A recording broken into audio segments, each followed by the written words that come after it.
This is Footy Talk. It is your place for the latest news, interviews and analysis from the world of AFL. And every Tuesday we set the agenda, we analyse the biggest topics, and I always look forward to introducing my great mate, Nick Riewoldt. Hello, Roo. How's the week been? Nice to see you. You're multitasking at the moment. You're doing the basketball, you're doing the footy, you're everywhere.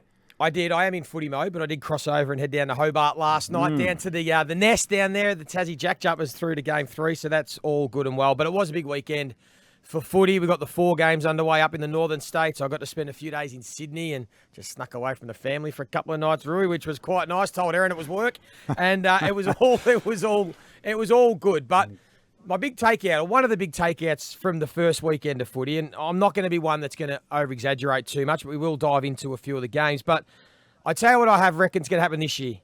I reckon the key forwards are back. And what I mean by that, Rui, is it's been 15 years. Where have they been?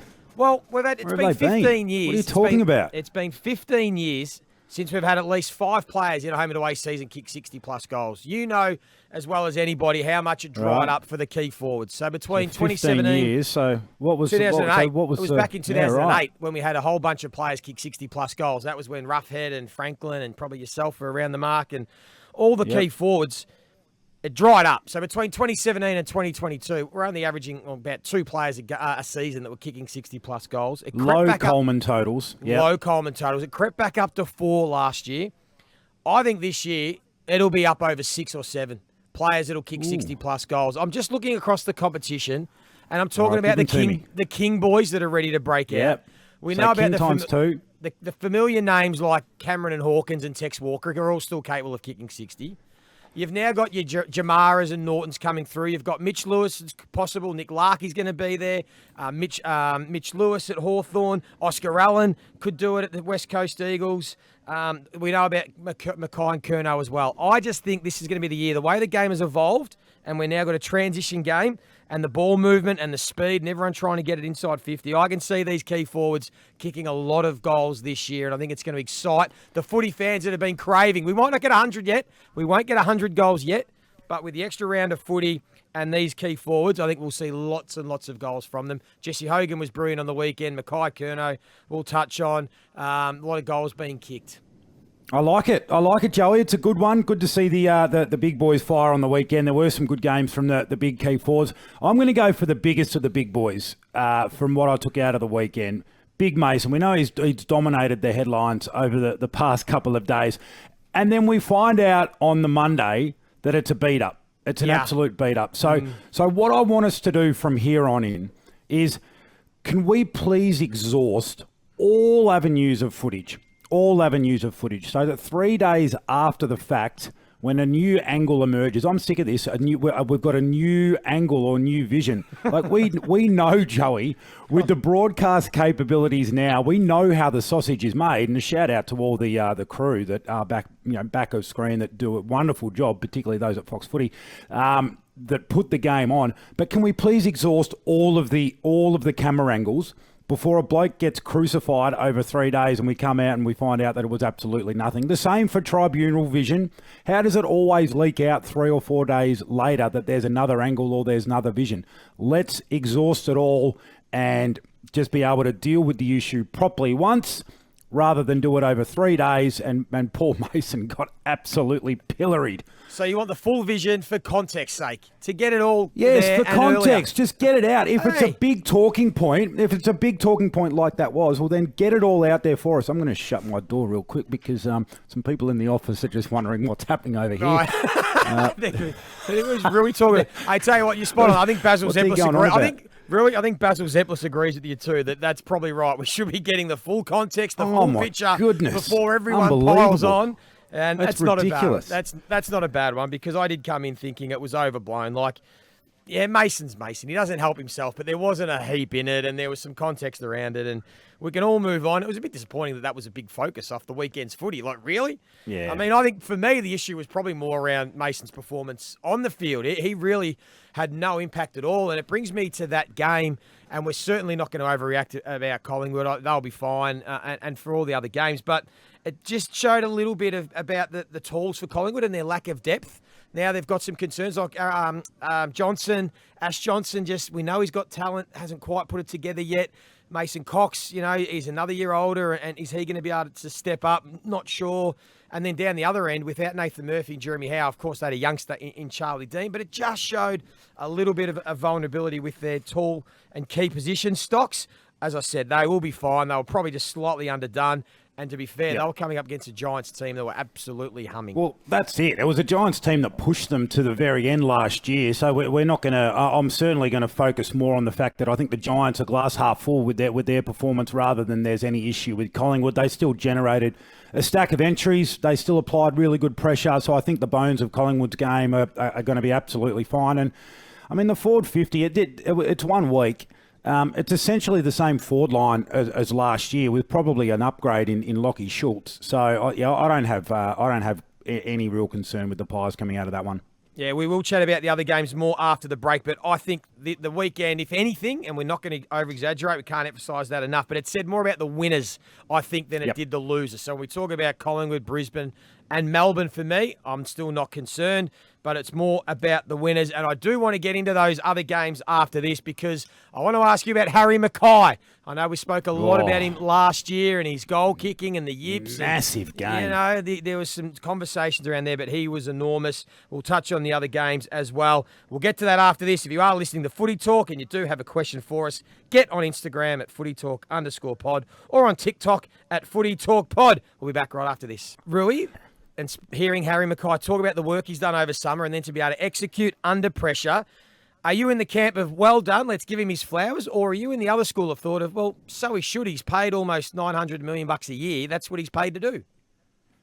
Yeah, absolutely well done, Harry, because, I mean, particularly to stand over that ball at the end of the game, given all of the expectation and pressure and history and commentary around his goal kicking. So well done to steel yourself and go back. But I think that is the expectation, Joey. When you're getting paid that sort of money, ultimately, when you put your hand in, what it comes back to, you got to stack it up on the field. So I thought it was a really solid game. I don't think we need to get too carried away with, I didn't think it was an overly dominant performance. I thought Charlie Curnow was probably more influential and turned the game. The part that was interesting to me was the commentary from Nick Newman and from Charlie Curnow after the game, all kind of giving it to the media a little bit for the pressure that Harry's been under. I mean, the media's really only been calling it as they see it and based on Harry's performance on the field. So, look, I think you can probably have it a little bit each way here. It's a well done to Harry for steeling himself in the moment.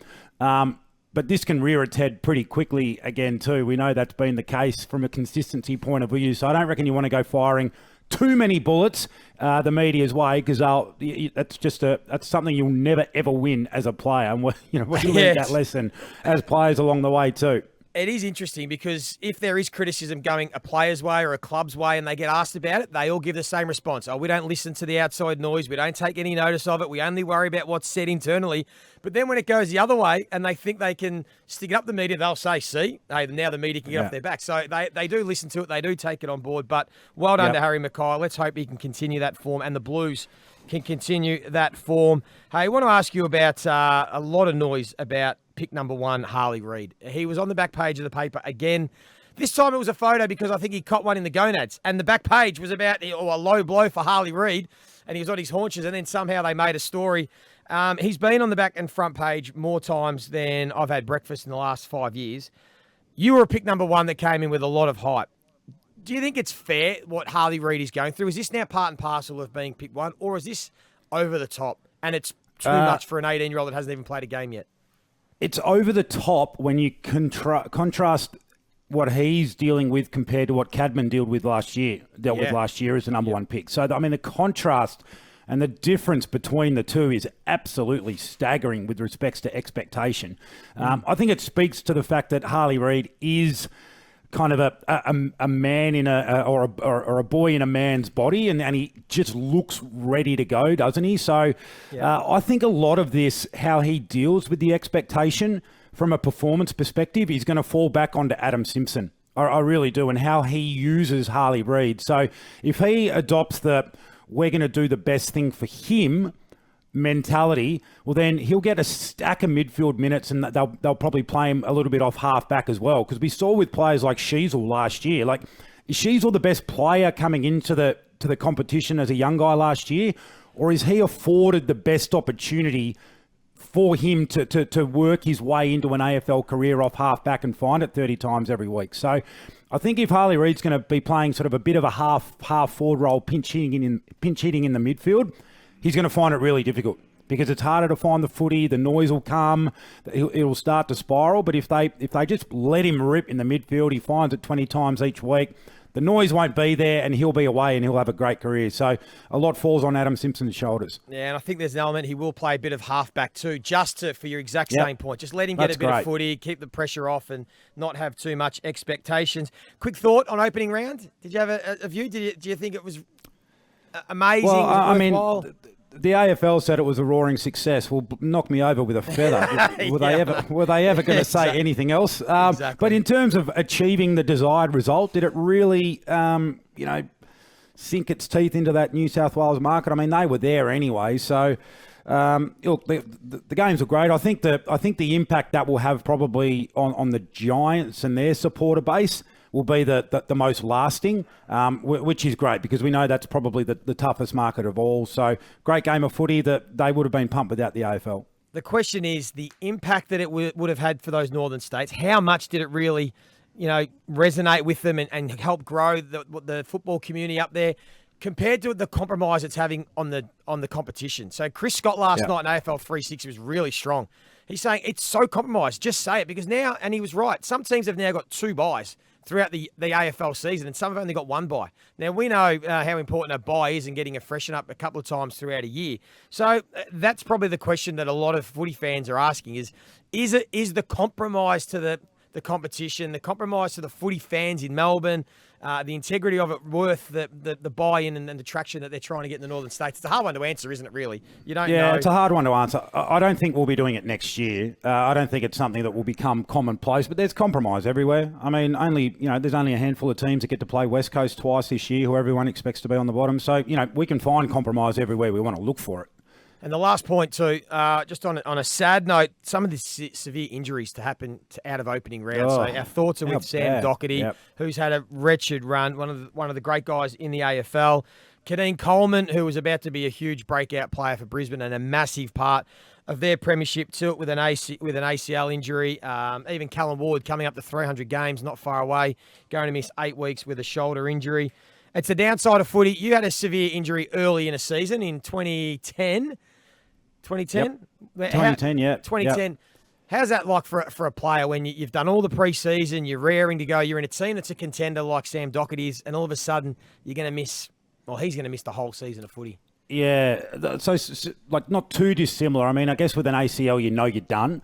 I had a bad hammy, so I didn't know whether I'd make it back or not. But I think that the point that you made around your team being in contention, that's the one when it just really stings. Especially when you've been in a team that have been ordinary for a long time. You're a leader. You've been in a team that struggled. You've just had a taste. You know what it feels like now. So the Doherty one, when you pile it on to all of the other issues and challenges that he's faced and overcome, like I hope that this is another hurdle that he's able to clear and find his way back in. Tough at 32. So thinking of him, and then Coleman, I mean it's a bad one for him, but it's a shocker for Brisbane because we know how impactful he was towards the back end of last year, and how they'd really groomed him for that quarterback role with Daniel Rich moving out of the side. So yeah, it's a couple of big ones to go down.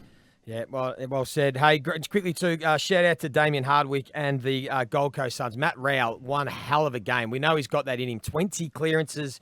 He was phenomenal. Really positive start for the Suns and life under dimmer. Hey, I know we've got to get going. I know you've got to get off. You're travelling again. Where are you going? Pebble Beach tomorrow. Are you saying it's work? Yeah.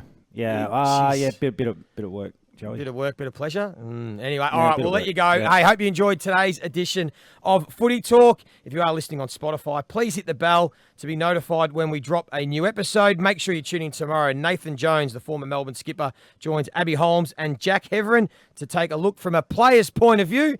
Until then, enjoy your day. See you, Roo.